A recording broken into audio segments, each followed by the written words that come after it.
Apa yang dikatakan oleh Ibnu Khaldun? Salah satu penyebab kehancuran satu kaum adalah disebabkan karena angkuhnya pemimpin.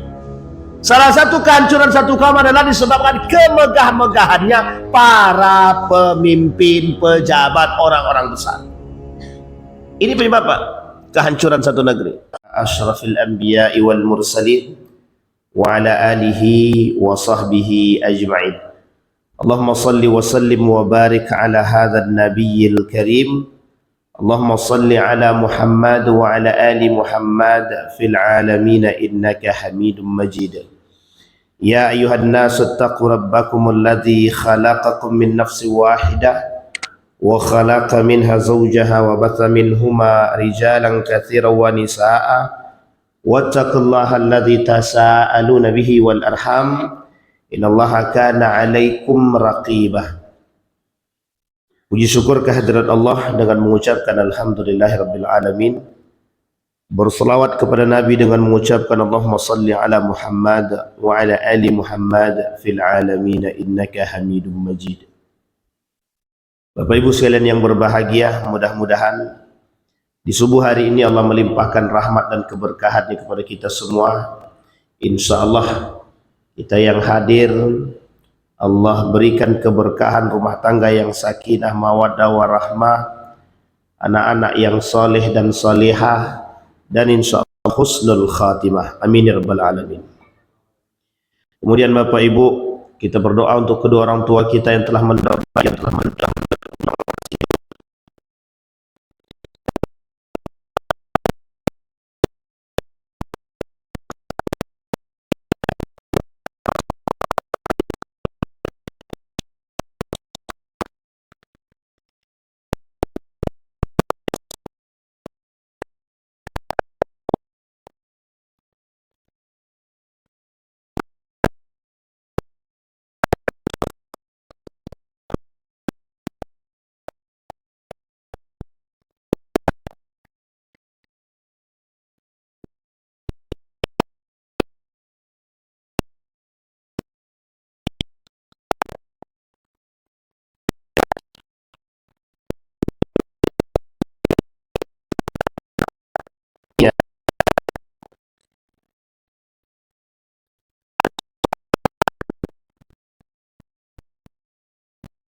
Islam memandang negara itu sendiri.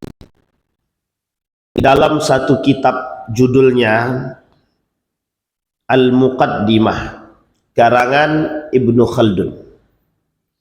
Yang kedua ada kitab namanya Ahkamus Sultan karangan Al-Mawardi.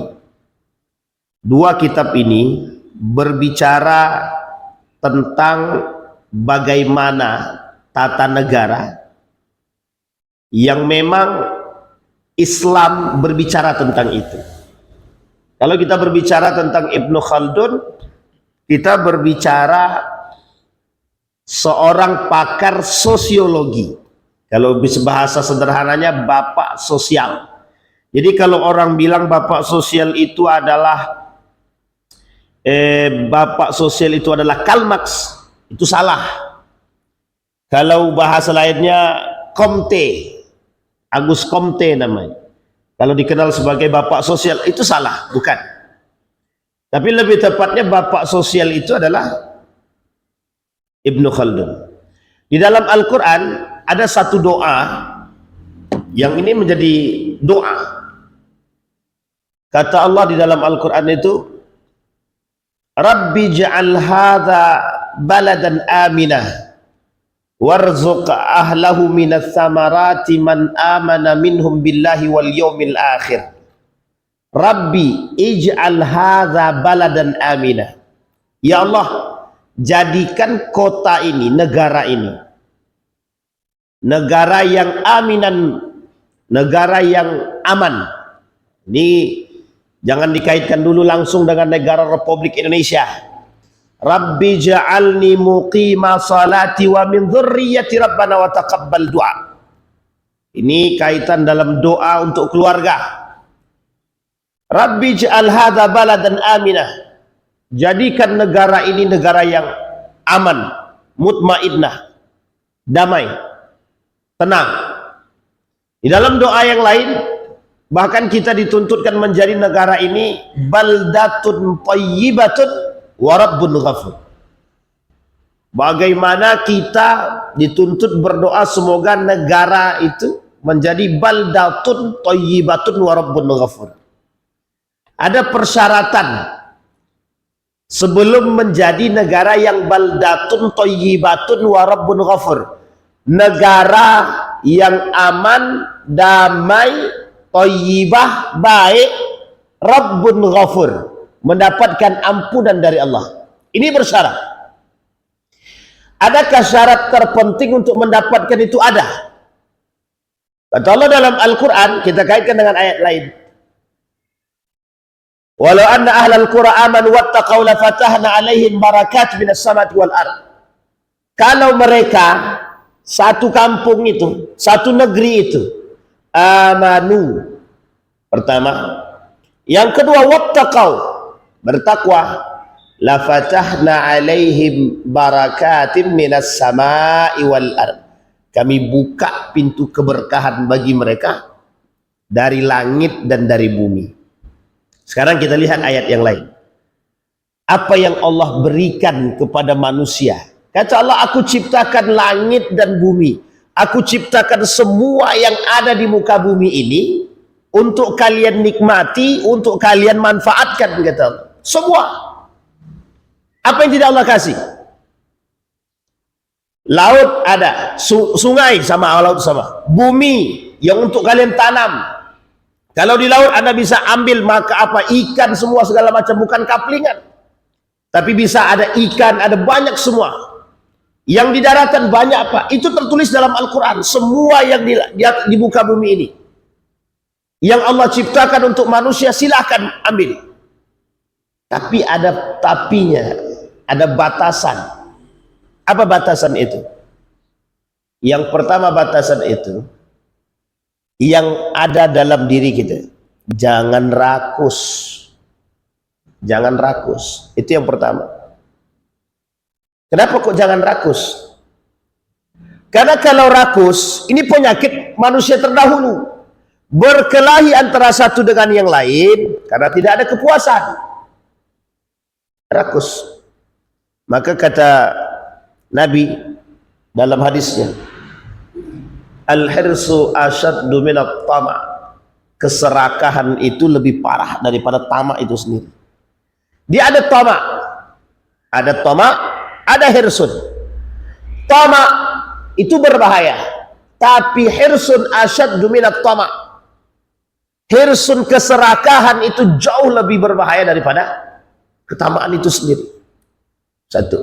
Yang kedua, apakah Allah menciptakan bumi ini seisinya, contoh kelapa, sawit dan lain sebagainya, hanya untuk satu orang? Tidak. Hanya untuk satu kelompok? Tidak. Allah tidak ciptakan itu untuk satu kelompok. Allah tidak ciptakan itu untuk satu orang. Tidak. Semua Allah ciptakan ini, ambillah, bahasa sederhananya, ambillah, kelola dengan baik, maka inilah yang bisa memberikan kesejahteraan kepada kalian dengan pengelolaan yang baik. Nah, ini poin pentingnya. Pertanyaannya adalah, yang banyak ini siapa yang kelola? Kalau dikembalikan kepada satu orang, bisa nggak oleh manusia itu dikelola? Oh, manusia ini bakal menjadi raja, rakus. Yang terjadi apa? Otoriter. Maka dikembalikanlah kepada mana? Diatur oleh negara. Semua kekayaan itu diatur oleh negara. Inilah bahasanya yang diperdebatkan oleh antara konvensional dengan Islam. Kata orang konvensional, sumber daya alam itu terbatas. Kata Islam, sumber daya alam itu tidak terbatas. Kebutuhan manusia itu tidak terbatas. Yang terbatas itu apa? Yang terbatas itu apa? Manusia itu sendiri. Saya tanya kepada Bapak Ibu, kalau kita tak bisa makan nasi, berarti makan apa kita? Makan apa?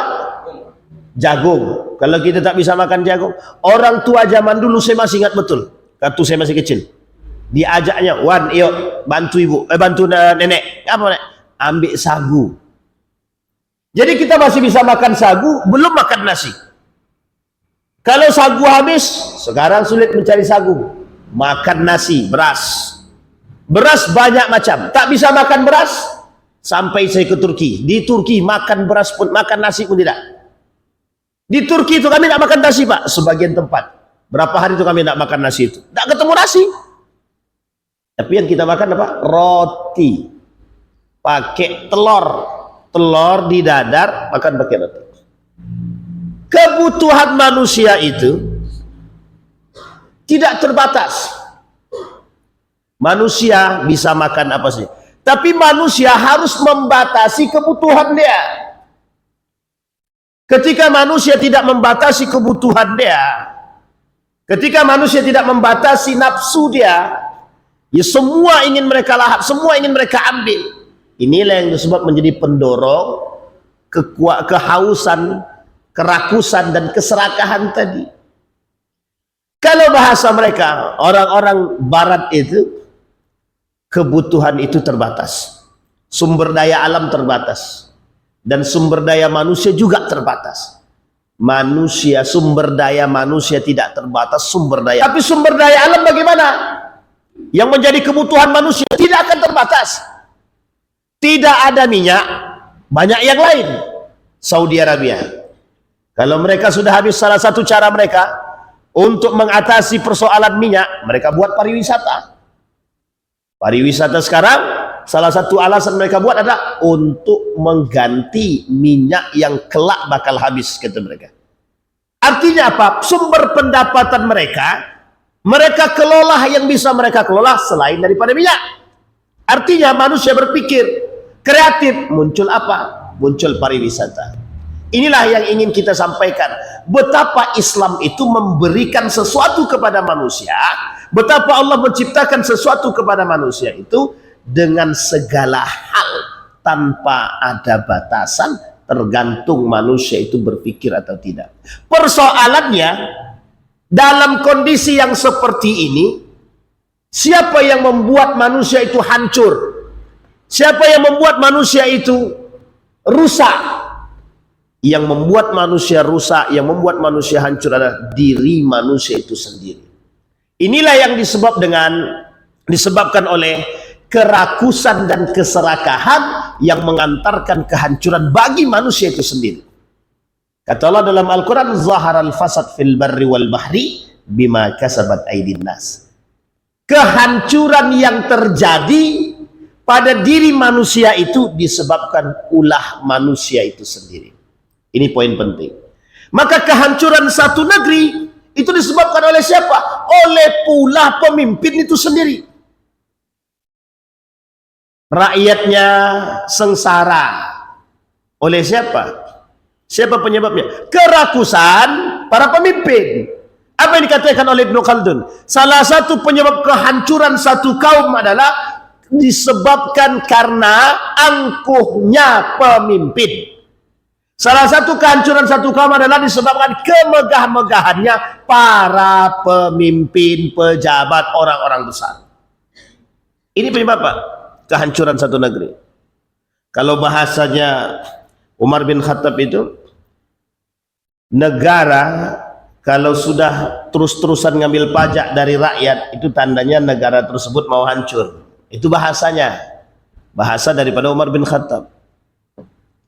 Kemarin Bapak Ibu dalam Rakornas Majelis Ulama Indonesia, salah satu tema yang diusung itu adalah oleh Majelis Ulama Indonesia itu, Majelis Ulama Indonesia ingin memprioritaskan fatwa tentang persoalan-persoalan kontemporer yang ada di negara Republik Indonesia. Salah satu di antaranya ingin mengeluarkan fatwa haram mengambil pajak dari rakyat miskin. Ini kira-kira setuju nggak Bapak Ibu nih? Setuju ya? semua orang komentar di bawah itu ketika ada usung tema tersebut. Apa kata mereka? Itu yang harus dilakukan oleh majelis ulama sekarang. Artinya apa? Dari hal tersebut Bapak Ibu, kita melihat bahwa majelis ulama Indonesia hari ini mencoba untuk turun gunung mengatasi persoalan yang kontemporer yang hari ini itu persoalan timbul di negara ini. Artinya apa? Majelis ulama, orang yang mengerti agama tidak lagi bisa dipisahkan daripada agama, tidak bisa lagi dipisahkan daripada kenegaraan. Tidak bisa, Pak. Salah satu tujuan kaum-kaum orientalis itu, orang-orang sekuler itu, bagaimana caranya memisahkan agama dari negara itu sendiri. Kalau kita rujuk kepada konsep baldatun thayyibatun wa rabbun ghafur, apa yang mencakup daripada baldatun thayyibatun wa rabbun ghafur tersebut? Satu, rakyatnya makmur, sejahtera. Sekarang pertanyaannya, bagaimana rakyatnya sejahtera? Tolak ukur sejahtera itu apa? Kalau dalam tolak ukur kaum liberal, sejahtera itu materi. Betul ya Bapak Ibu ya? Tolak ukur sejahtera itu adalah materi. Pertanyaannya pada masa baginda Nabi Muhammad SAW. Ini kita ambil pada masyarakat Madani, Madinah pada masanya. Dalam piagam Madinah, sejahtera itu tolak ukurnya apa? Materi kah? Atau berimankah? Kalau kita rujuk kepada ayatnya Allah, la fatahna alaihim barakat minas sama' wal ard. Keberkahan satu negeri itu bisa didapat kalau mereka beriman kepada Allah. Artinya tolak ukurnya bukan materi. Banyak orang kaya tapi tidak nyaman. Banyak orang miskin tapi bisa hidup bahagia. Penyebabnya adalah iman. Maka tidak bisa dipisahkan antara negara dengan agama, tidak bisa dipisahkan. Ini poin penting. Baldatun thayyibatun wa rabbun ghafur. Maka doanya Rabbi ja'al hadza baladan amina. Kalau kita berdoa, ya Allah, berikan kami negara yang aman. Pertanyaannya aman, mutmainnah, damai, seperti apa? Baldatun thayyibatun wa rabbun ghafur. Gimana karakteristiknya? Satu, kesejahteraan masyarakatnya, bukan kesejahteraan pemimpin. Maka Bapak Ibu, pada masa dahulu, pada masa dinasti Abbasiyah, dalam masa Harun ar-Rasyid itu, siapa yang tidak merasakan kebahagiaan ketika itu? Hanya di akhir kepemimpinan semua merasakan bahagia. Kenapa? Harun ar-Rasyid, jangan sampai ada masyarakatku yang bersedih atas ketidakpunyaan mereka. Apa yang dilakukan oleh Harun ar-Rasyid? Satu ketika Harun ar-Rasyid menyamar menjadi manusia biasa, keluar Pak dari kampung halaman Basrahnya itu, keluar untuk mencari tahu keadaan rakyatnya. Sampai ke satu daerah ini disebut dengan Kampung Dermawan. Sampai satu daerah, sampai di situ, sebelum sampai di situ ada cerita untuk Kampung Dermawan ini. Kampung Dermawan ini, siapapun yang datang musafir di kampung ini, siapapun yang datang, dikasih makan, dikasih duit, dikasih tempat tinggal untuk tinggal di situ, gratis. Setiap orang yang datang ke kampung ini merasa bahagia. Apa bahagianya? Orang semua rajin bersedekah. Satu kampung itu ketaatannya religius lah, tingkat religiusitasnya tinggi. Satu ketika ada seorang pemuda yang memanfaatkan kedermawanan itu untuk mengambil keuntungan dari kampung tersebut. Pemuda ini jaraknya tidak terlalu jauh, tidak terlalu dekat dari kampung tersebut, menyamar menjadi seorang pengemis. Padahal pemuda ini punya rumah, punya kendaraan, tapi mengemis. Dia mengemis, pura-pura mengemis, pura-pura menjadi orang miskin. Pergilah dia ke kampung ini, Pak.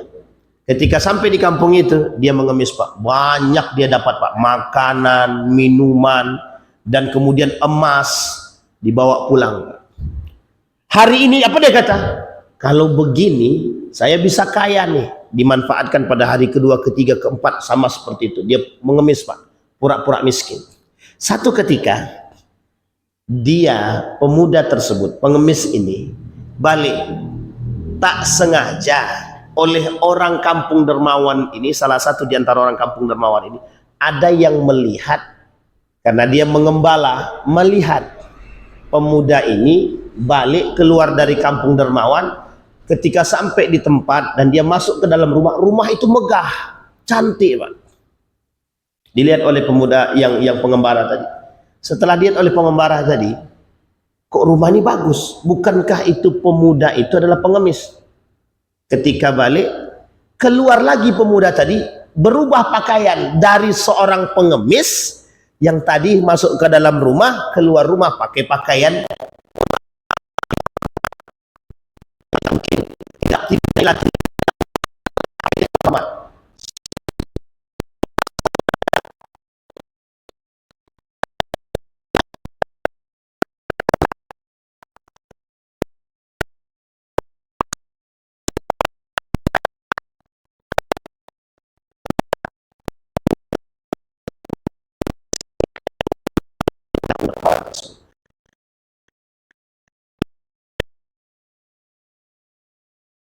itu disampaikan.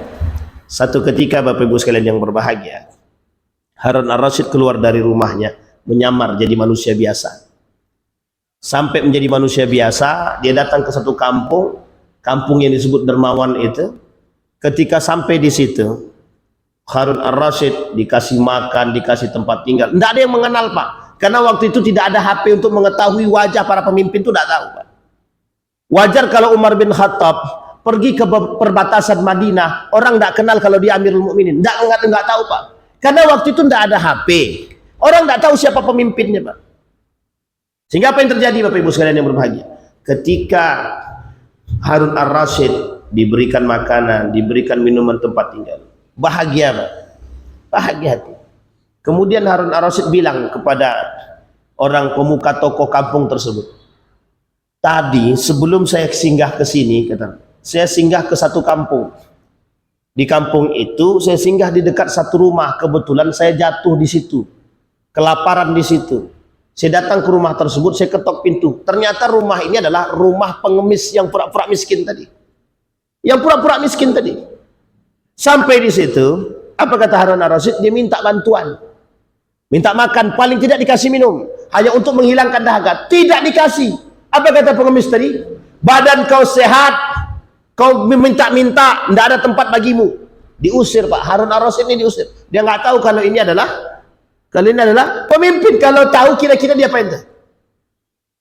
Ini poin penting Pak. Singkat cerita, diceritakanlah, disampaikan apa kata masyarakat yang di kampung Dermawan tadi. Oh, itu dia orang yang selama ini melakukan pura-pura miskin dan mengemis di tempat kami. Dikerjain Pak dikerjain sama Harun Ar-Rasyid. Dipanggil sama Harun Ar-Rasyid, semua satu kampung itu, orang-orang masyarakat itu diberi emas sama Harun Ar-Rasyid, kampung Dermawan tadi. Sebenarnya nggak butuh mereka, tapi untuk mengelabui pemuda ini. Akhirnya dipanggil Pak ke kerajaan. Apa yang dilakukan oleh Harun Ar-Rasyid? Dihukum Pak. Orang-orang yang pura-pura mengemis tadi, yang pura-pura menjadi pengemis, dihukum. Artinya Harun Ar-Rasyid sebagai seorang pemimpin, dia harus tahu bagaimana kondisi masyarakatnya dan keadaannya. Dan ini pemain yang diharapkan Pak. Ketika Umar bin Khattab keluar dari rumah, tidak ada yang tahu Umar bin Khattab keluar dari jam 11 malam Pak, sampai jam 3 subuh. Tidak ada yang tahu. Ketika sampai ke rumah satu rumah, ada seorang anak yang sedang menyiapkan susu untuk jualan besoknya. Kata anaknya, ibu, susu kita sudah nggak cukup ini.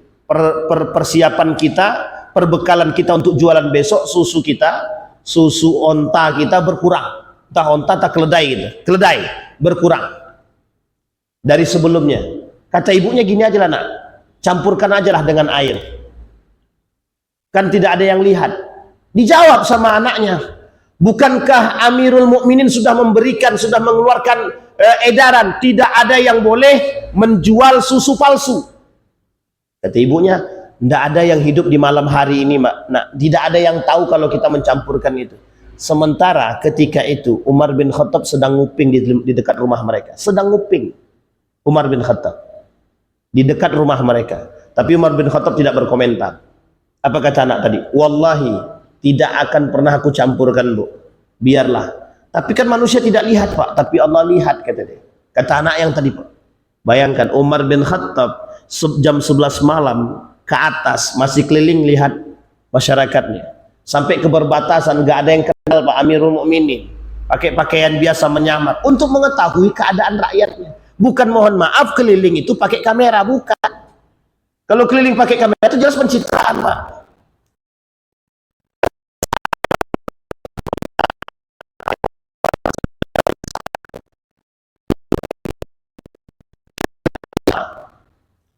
Persoalan ini negara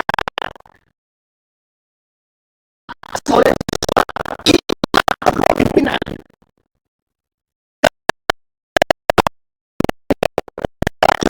Syarat yang ketiga, untuk bisa mendapatkan kesejahteraan itu, baldatun thayyibatun wa rabbun ghafur, kita harus punya kepemimpinan yang baik yang berdasarkan kepada keimanan. Kalau kita punya pemimpin Umar bin Khattab,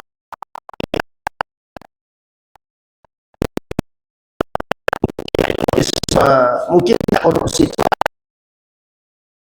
mungkin, tapi mungkin hanya segelintir manusia. Kenapa? Karena ada ketegasan, karena ada kekuatan, karena ada keberanian, karena ada iman.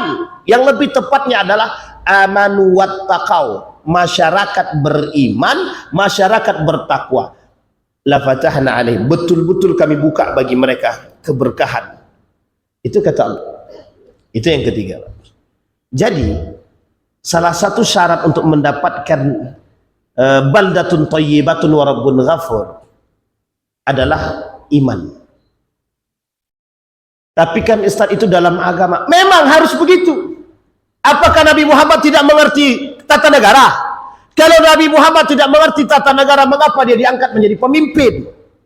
Pada masa itu kan ruang lingkupnya kecil, Ustaz, hanya Madinah saja. Pada saat itu untuk memulai itu saja begitu berat karena musuhnya kiri dan kanan. Bahkan ketika itu musuhnya lebih dahsyat. Jadi jangan kira manusia sekarang lebih berat menghadapi daripada Nabi Muhammad. Tidak, lebih berat memulai daripada mengakhiri, Pak.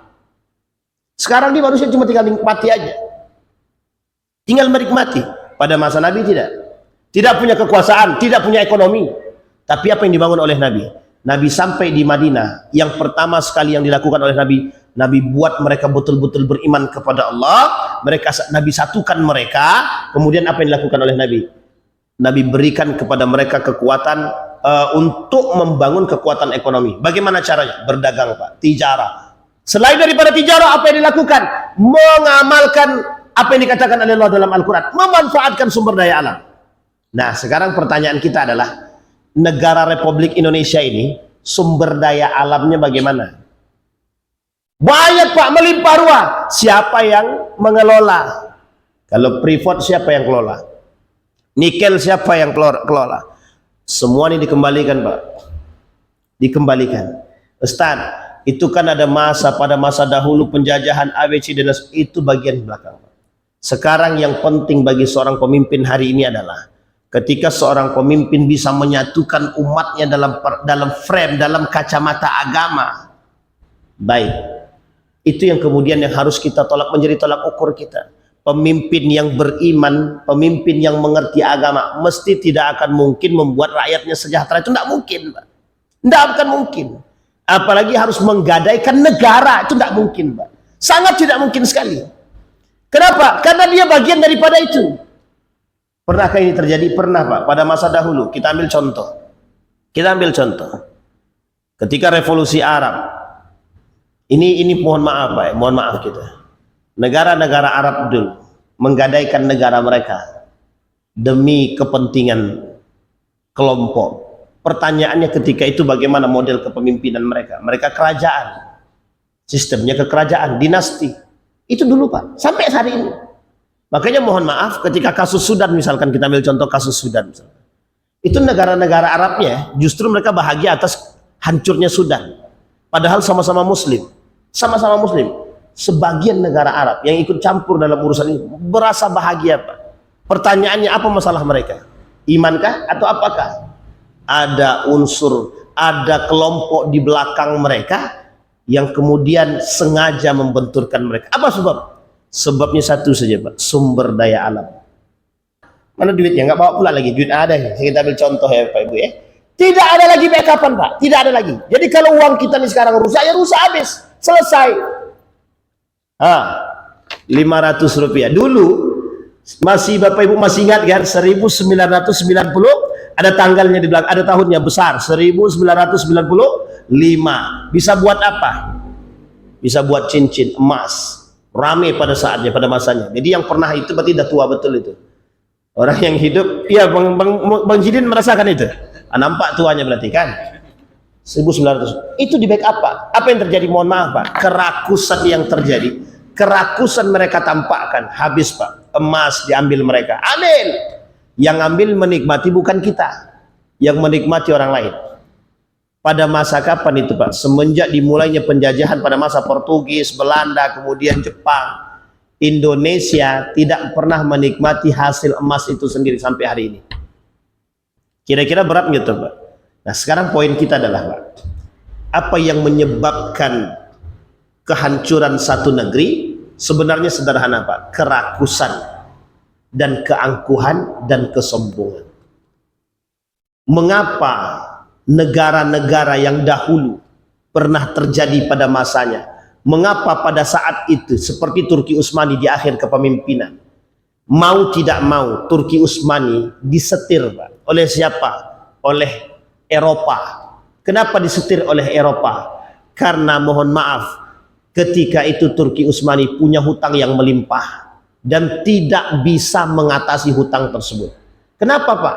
Karena kepemimpinannya, karena masyarakatnya, karena kerajaannya, orang-orang di atas sudah menikmati. Apa yang mereka nikmati? Mohon maaf Pak, ini pada masanya Turki Utsmani.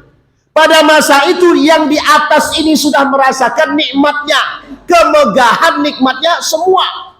Tapi mereka lupa, yang mereka nikmati hasil daripada apa yang mereka miliki. Hasil bumi mereka yang dinikmati oleh kaum Eropa ini diberikan kepada mereka. Apa yang terjadi Pak? Turki Utsmani runtuh Pak, dikuasai oleh negara asing pada saatnya. Runtuh Turki Utsmani dalam perang dunia yang pertama. Turki Utsmani tidak berkutik, Inggris merajalela. Apa yang terjadi? Dampaknya bukan hanya pada Turki Utsmani Pak, dampaknya kepada Islam menyeluruh Pak. Apa yang terjadi? Islam semua mereka rubah Pak, kacamata mereka rubah, yang tadinya berbau agama mereka hilangkan. Bukan hanya hilang Turki Utsmani, bukan hanya hilang, semua mereka hilangi Pak. Ini poin penting Pak, yang harus kita menjadikan perhatian bagi kita, bahwa tujuan mereka bukan hanya sekedar ekonomi, tapi lebih daripada itu. Semua mereka ambil, termasuk urusan agama pun akan mereka habisi. Tapi tujuan mereka adalah ekonomi. Setelah ekonomi semua. Bayangkan Pak, mohon maaf Bapak Ibu sekalian yang berbahagia, kerakusan yang dilakukan, yang dimiliki oleh para pemimpin-pemimpin terdahulu pada masanya. Mereka yang menjual negara mereka demi kepentingan mereka. Ini yang menjadi poin kita hari ini Pak, adalah yang kita khawatirkan, terjadinya penggadaian terhadap kedaulatan kita akan yang kita miliki. Artinya karena kerakusan, karena keangkuhan, karena kesombongan mereka pada masa itu, para pejabat-pejabat pada masa Turki Utsmani, mereka menikmati hidup yang mewah, selalu mendapatkan dalam kontrak kerjasama, mereka mendapatkan lebih, semua Pak mereka megahkan Pak. Tapi mereka nggak tahu, di balik itu semua mereka meruntuhkan negara Turki Utsmani disebabkan karena diri mereka sendiri. Mereka gadai negara mereka yang pada akhirnya mohon maaf, negara Turki Utsmani ketika itu tunduk di hadapan para Eropa, kalah dalam perang dunia pertama Pak. Tak bisa berkutik Pak. Akhirnya apa? Hutang melimpah. Mohon maaf Pak, ketika hutang sudah melimpah, tidak bisa membayar, apa yang akan kita lakukan? Menggadaikan negara. Menggadaikan negara. Na'udzubillah, tsumma na'udzubillah. Pertanyaannya adalah, apa sebab? Kita kembalikan, kita runut secara mendasar. Satu sebabnya, hilang arahnya para pemimpin. Yang kedua, hilang arahnya rakyat. Apa sebab? Sebabnya adalah kerakusan, keangkuhan. Pertanyaannya, apakah Turki Utsmani tidak punya sumber daya alam? Punya. Bahkan mohon maaf, Turki Utsmani sudah membangun rel kereta api dari Turki sampai ke Hijaz, Mekah. Lewat Pak, melalui India. Pertanyaannya, pendapatan dari situ sudah besar atau belum? Besar. Mekah, Madinah siapa yang punya ketika itu? Turki Utsmani. Yang mengelola siapa? Turki Utsmani. Apa yang dilakukan oleh Saudi sekarang? Kira-kira yang dilakukan oleh Saudi sekarang apa? Pendapatan dari haji dan umroh saja berapa banyak? Melimpah ruah Pak. Tapi mengapa tetap merasa berkekurangan? Ada sebab? Ada. Apa sebab? Kerakusan dan keangkuhan. Maka pada saat itu Pak, Turki Utsmani, apa yang terjadi? Gaya hidup berubah. Sedikit demi sedikit agama mulai hilang. Mulai tidak lagi dijadikan sandaran.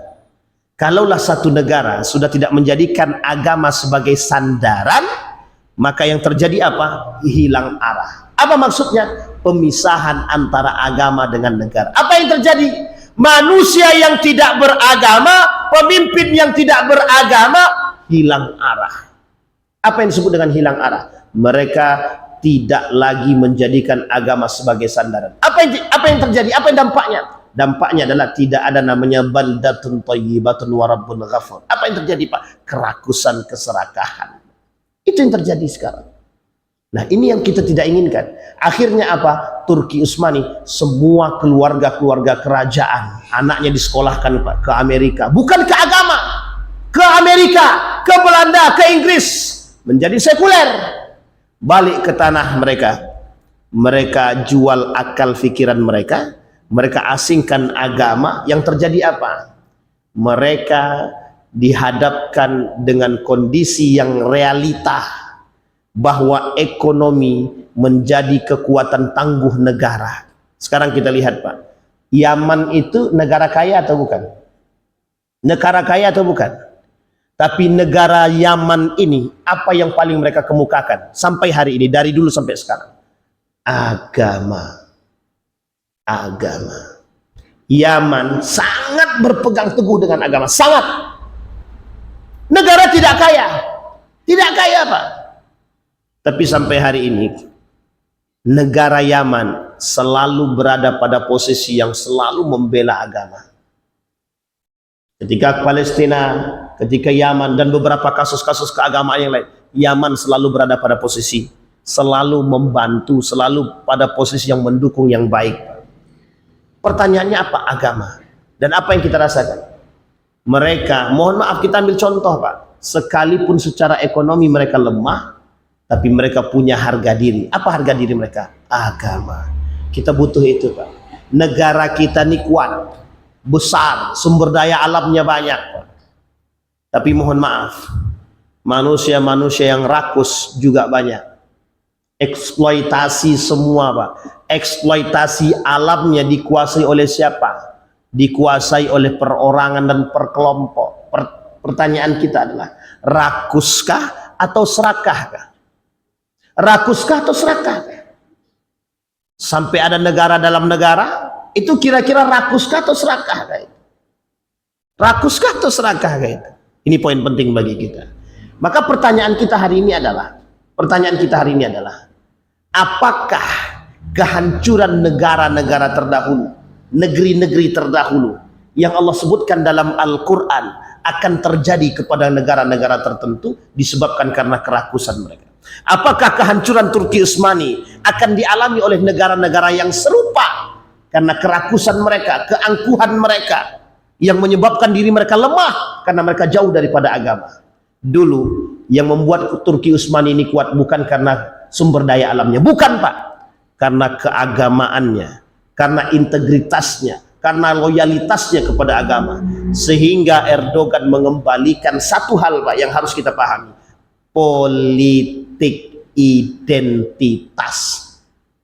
Erdogan dengan Fethullah Gulen yang pertama memunculkan kembali politik identitas. Apa politik identitasnya Pak? Agama dan budaya mereka kembalikan. Sehingga mohon maaf, Kemal Atatürk runtuh turun tanpa ada pertumpahan darah. Tanpa ada pertumpahan darah. Maka kemudian diangkat kembali. Kenapa demikian? Konstantinopel Pak. bakal hidup kembali. Dan ini tertulis dalam hadisnya baginda Nabi Muhammad SAW. Kembali kepada poin kita Bapak Ibu. Penyebab hancurnya satu negeri itu kata baginda Nabi Muhammad SAW. Kata Allah dalam Al-Qur'annya, wa in aradna an nuhlika wa idza aradna an nuhlikal qauma kalau kami ingin menghancurkan satu kaum itu selesai, mudah sekali bagi Allah. Disebabkan karena kemaksiatan mereka, disebabkan karena kemungkaran mereka, disebabkan karena keangkuhan mereka.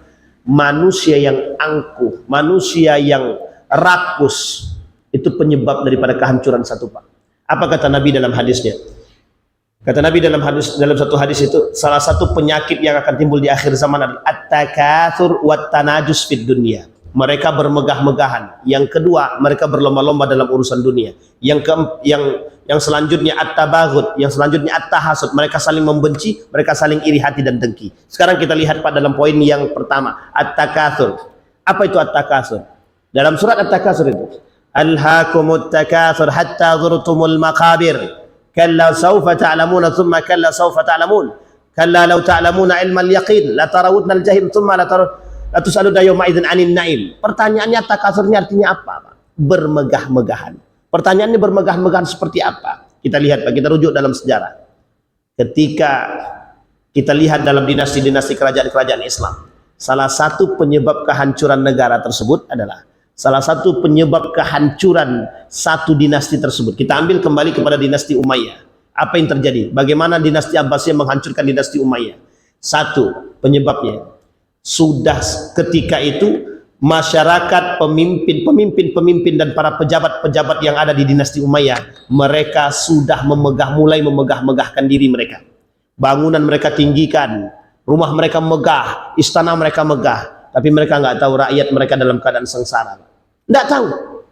Bukan tidak tahu, tidak mau tahu. Dinasti Abbasiyah sama. Ketika di akhir kepemimpinan dinasti Abbasiyah, bermegah-megahan. Pertanyaannya adalah, dinasti Umayyah di akhir kepemimpinan, jauh tak mereka dari agama? Jauh. Apakah para ulama masih hidup? Masih. Tapi mengapa? Karena mereka tidak berdaya.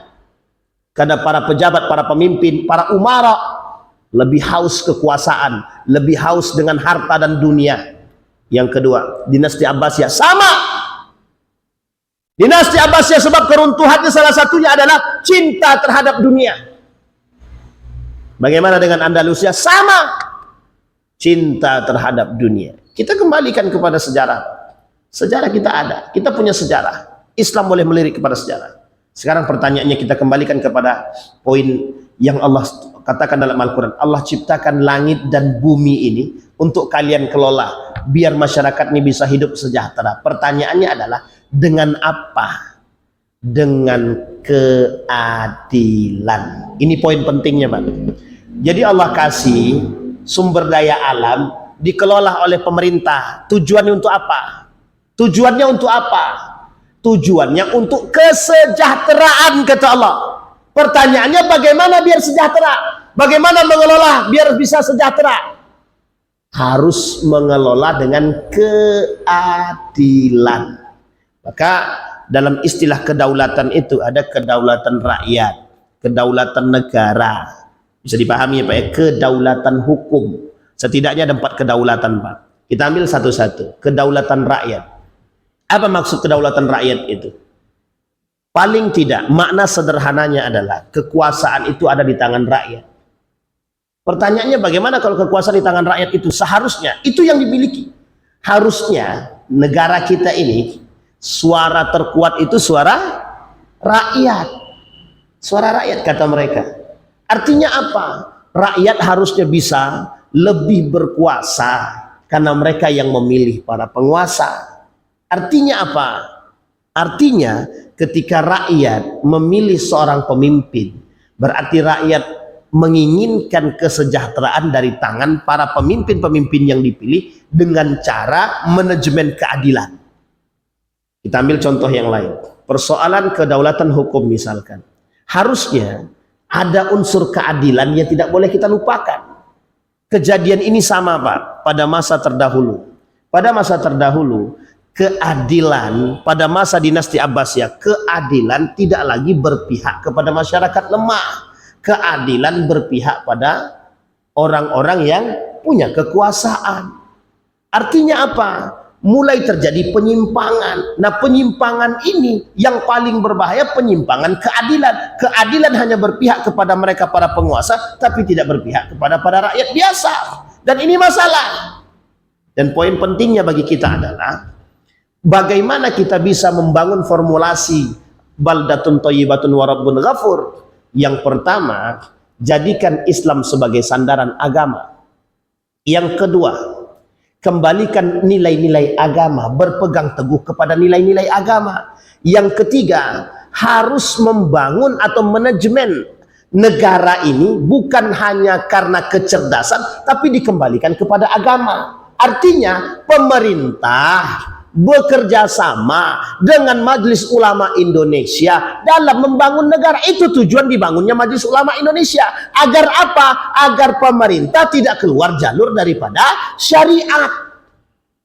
Sekarang mohon maaf kalau kasus korupsi menjadi biasa, kalau kasus eksploitasi ketidakadilan menjadi hal biasa, maka mohon maaf Pak, yang kelak akan terjadi di akhir, kalau ini kita biarkan, dibiarkan, setiap kelompok akan mengklaim bahwa pulau tersebut punya saya, bahwa daerah tersebut Morowali punya saya, bahwa Riau punya saya.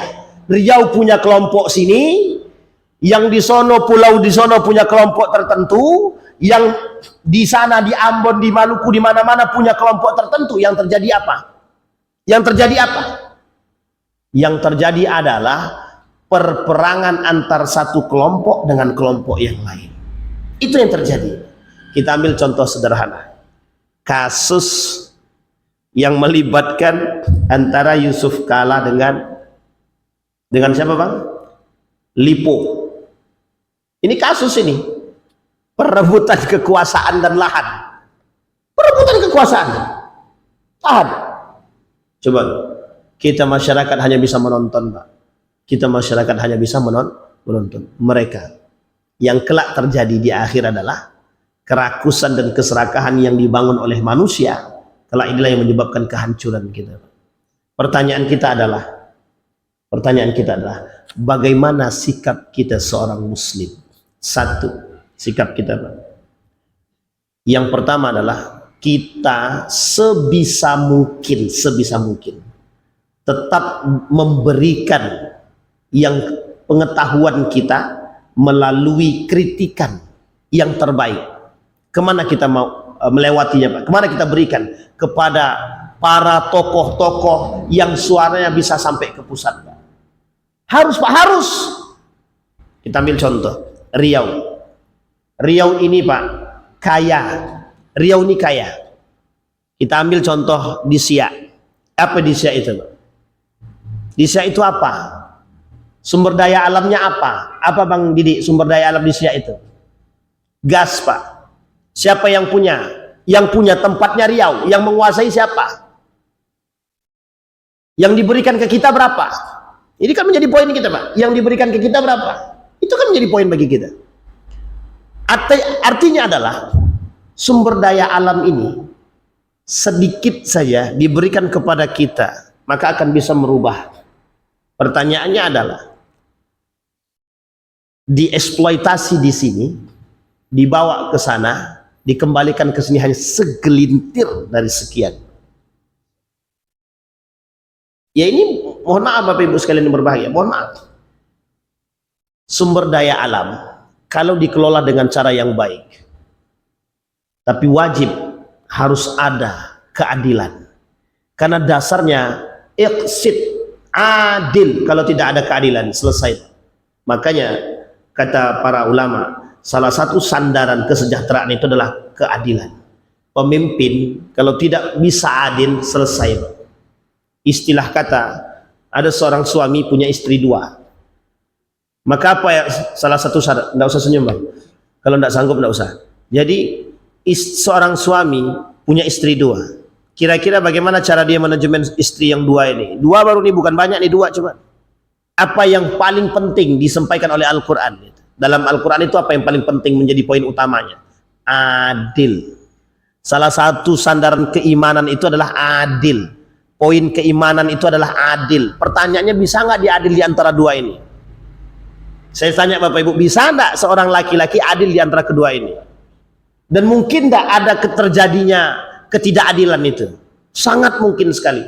Pertanyaannya adalah, apakah dia tidak tahu bahwa mungkin satu saat nanti dia bakal tidak adil? Tahu Pak. Hanya saja perlu ada manajemen yang baik agar tidak terjadi kecemburuan sosial antara satu dengan yang lain. Itu yang harus dilakukan. Makanya Pak, mohon maaf, sandaran kata para ulama, adil. Kalau pemimpin bisa menegakkan keadilan, kalau pemimpin tidak takut dengan manusia, kalau pemimpin hanya takut kepada Allah, kira-kira adil nggak tuh? Adil nggak Pak? Kalau pemimpinnya takut sama Allah. Kalau pemimpin takut kepada Allah dan berani mengambil agama sebagai sandaran, kira-kira keadilan itu ada atau tidak? Ada. Jangankan negara dalam negara, korupsi saja dibasmi, hukum aja berlaku. Itu kalau seandainya adanya keadilan. Mungkin tidak akan menggadaikan kedaulatan. Jangankan menggadaikan kedaulatan, para pelaku kriminal saja bisa diadili kalau dikembalikan kepada tujuan utama, adil, menciptakan keadilan. Pertanyaannya adalah, bagaimana menciptakan keadilan itu? Dikembalikan kepada pemimpin yang mengerti agama. Yang kedua, tidak sombong dan angkuh. Itu yang dimiliki oleh Umar bin Khattab. Umar bin Khattab pemimpin, Pak, pemimpin. Tapi ketika bertanya soal agama, Umar bin Khattab panggil Ali bin Abi Thalib. Ali, tolong bantu aku jawab pertanyaan orang ini. Aku tidak ngerti. Tapi kalau urusan gelut, cuma 3 orang, kurang, kata dia. Sampai Umar bin Khattab datang, bilang begini sama para pendeta itu. Kalian datang berapa orang? Bertiga. Mau ngapain? Mau nanya tentang Islam. Oleh Umar bin Khattab, ya silakan tanya. Diberikan pertanyaan Pak, diberikan pertanyaan pada Umar bin Khattab. Dijawab sama Umar bin Khattab. Kalau urusan beginian, ini ada yang ahli, gitu. Bukan saya. Dipanggil Pak Ali bin Abi Thalib. Tapi kalau urusan gelut, kalian ini cuma 3 orang, kurang, kata dia. Ditantangnya Pak, kalau cuma 3 orang kurang, kata dia. Tapi kalau kalian rame-rame, ayo, itu kalau gelut. Tapi kalau tanya agama, ada yang lebih ahli. Dipanggil Ali bin Abi Thalib Pak. Selesai sama Ali, nggak sampai 10 menit selesai pertanyaannya Pak. Dijawab sama Ali. Masuk Islamnya orang bertiga nih. Artinya Pak, pemerintah pasti punya kekurangan kan? Punya Pak. Pejabat, pemimpin pasti punya kurangnya Pak. Artinya kalau pejabat kalau pemimpin mau menurunkan egonya, mereka selalu bekerja sama. Ini komunikasi Pak. Tercipta Pak, sangat tercipta sekali. Ini yang dipentingkan Pak.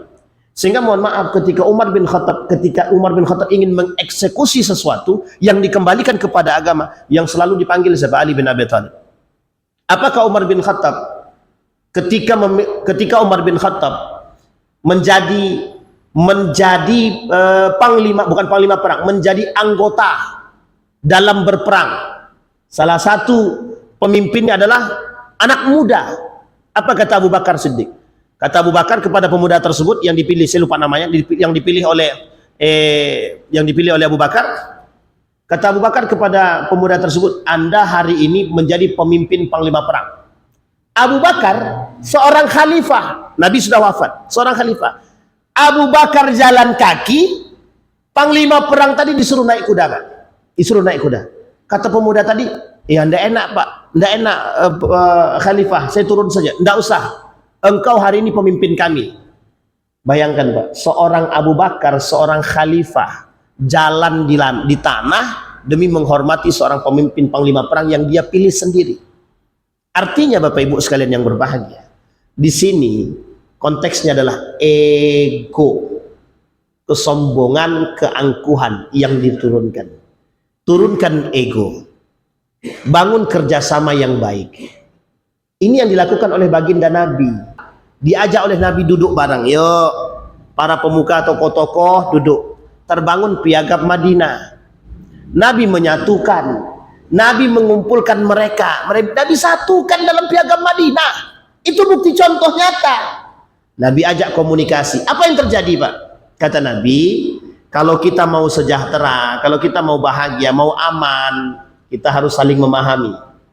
Yang Yahudi, kalau Anda punya masalah, nanti hukumnya pakai agama Yahudi. Kalau Anda Nasrani, hukumnya pakai Nasrani. Kalau Islam, pakai hukum Islam. Kata Nabi, dalam hukum kemanusiaan, dalam hukum sosial, tidak ada yang berbeda, semua sama. Kalau mencuri, potong tangan, sama semua. Begitu, Pak. Artinya keadilan Nabi ciptakan. Nabi tak pandang bulu. Termasuk kata Nabi, kalau anakku yang maling, aku yang potong tangan. Nabi langsung yang turun, Pak. Pertanyaannya adalah, apakah karakteristik Nabi ini dijadikan sandaran? Apakah karakteristik para sahabat sebagai seorang pemimpin dijadikan sandaran bagi seorang pemimpin hari ini? Itu menjadi poin kita. Maka mohon maaf, Pak, jangankan eksploitasi, jangankan negara dalam negara, kalau hanya sekedar maling, mencuri, korupsi, kalau diterapkan hukum potong tangan dan keadilan, saya yakin, Pak, tak ada istilah kapling laut dan tidak ada istilah kapling kapling pulau. Tidak ada, Pak. Tidak ada. Cuma pulau saja. Tidak ada. Tapi dikembalikan lagi. Hilangnya arah kita hari ini, hilangnya agama, dipisahkannya agama dari negara, dipisahkannya agama dari politik, dipisahnya agama dari masyarakat. Inilah yang menjadi poin, Pak. Sebab lemahnya kita hari ini. Maka Bapak Ibu sekalian yang berbahagia, kita melihat bahwa benih-benih kehancuran itu mungkin nampak, tetapi kita berdoa kepada Allah. Salah satu sikap seorang mukmin terhadap kondisi yang hari ini kita alami, yang pertama, kuatkan pemimpin kita dengan doa kita. Selalu kita doakan mereka semoga tetap menjadi yang terbaik. Karena salah satu kelemahan kita hari ini adalah kita tak pernah mendoakan para pemimpin kita. Bahkan kita cuma bisa mencaci dan memaki. Yang kedua, kita selalu berdoa kepada Allah. Jika memang kehancuran itu akan nampak dan kekacauan sudah mulai terjadi, kemungkaran di mana-mana. Salah satu sebab kehancuran satu negeri adalah tersebarnya kemungkaran tersebut. Kita berdoa kepada Allah. Semoga Allah istiqomahkan kita dalam keimanan. Yang ketiga, yang harus kita lakukan adalah tetap menyuarakan kebenaran meskipun di tengah orang-orang yang buta akan kebenaran. Kenapa demikian? Karena kalau bukan kita yang menyuarakan kebenaran, terus siapa yang akan menyuarakan kebenaran? Kalau semua manusia sudah menutup mata daripada kebenaran, siapa yang mau membuka matanya demi kebenaran? Enggak ada. Yang terjadi hari ini, tutup matanya manusia akan kesalahan-kesalahan itu yang menyebabkan mereka semakin tersebar luasnya. Jadi dampak dari perbuatan terdahulu, ya kita yang harus merasakan itu. Maka salah satu yang harus kita lakukan, qulil haqqa walau kana murran, katakan yang benar meskipun itu pahit. Artinya sekalipun kelak akan berhadapan dengan orang-orang yang tidak suka dengan apa yang kita sampaikan, ya itu mungkin adalah bentuk perlawanan. Bapak Ibu sekalian yang berbahagia, ditutup oleh Allah di dalam Al-Quran. Kata Allah di dalam Al-Quran, walau amana ahlal qura, kalau meskipun ahlul kitab, meskipun orang-orang ahlul kitab itu beriman, minhumul mu'minun wa aktsaruhumul fasiqun, kata Allah. Sebagian di antara mereka beriman, tapi sebagian besar di antara mereka akan fasik. Jadilah orang-orang yang tetap istiqamah dengan keimanan, meskipun hanya sedikit. Mudah-mudahan yang sedikit itu adalah kita. Mudah-mudahan negara kita ini bisa tetap aman, dan kita berdoa kepada Allah semoga para alim ulama yang berada di sekitar para pemimpin dan pejabat ini, mereka membisikkan mereka untuk tetap istiqamah dalam keadilan, menjadikan agama sebagai sandaran, selalu membangun komunikasi dengan para alim ulama. Dan udah saatnya Majelis Ulama Indonesia untuk turun tangan membantu menyelesaikan persoalan-persoalan negara yang kian hari kian rumit. Dan kita sebagai masyarakat tidak lagi bisa diam atas ketidakadilan, tidak lagi bisa diam atas kezaliman dan kemungkaran. Artinya kita semua punya peran untuk bisa membangun baldatun thayyibatun wa rabbun ghafur dengan cara kita masing-masing bersatu bersama. Insyaallah kita berdoa kepada Allah. A'udzubillahi minasyaitonir rajim. Bismillahirrahmanirrahim. Alhamdulillahirabbil alamin. Hamdas syakirina hamdan na'imin hamdan yuafi ni'amahu wa yukafi'u mazidah. Ya Rabbana lakal hamdu kama yanbaghi li jalali wajhikal karim wa 'azimi sultanik. Allahumma faqqihna fid din wa 'allimna at-ta'wil. Allahumma ansur man nasara ad-din wa akhdhil man khazala al-muslimin. Allahumma ighfir lana dhunubana wa kaffir 'anna sayyi'atina wa tawaffana ma'al abrar ya 'aziz ya ghafar ya rabbal alamin. Allahumma a'inna ala dhikrika wa syukrika wa husni ibadah. Allahumma ansur ikhwanal mujahidin fi Palestin wa fi Gaza wa fi kulli makan. Allahumma dammiril yahud. Allahumma ahlikil kafarata wal mubtadi'at wal musyrikina a'da'aka 'ada ad-din. Allahumma inna nas'aluka khaira hadzal makan wa khaira ma fihi wa khaira ahli wa na'udzubika min syarri hadzal makan wa syarri ma fihi wa syarri ahli. Rabbi ij'al hadza baladan amina warzuq ahlahu min ath-thamarati man amana minhum billahi wal yawmil akhir. Allahumma rzuqna imaman 'adila. Allahumma rzuqna imaman 'adila ya rabbana. Rabbana atina fid dunya hasanah wa fil akhirati hasanah wa qina adzabannar. Walhamdulillahirabbil alamin. Assalamualaikum warahmatullahi wabarakatuh.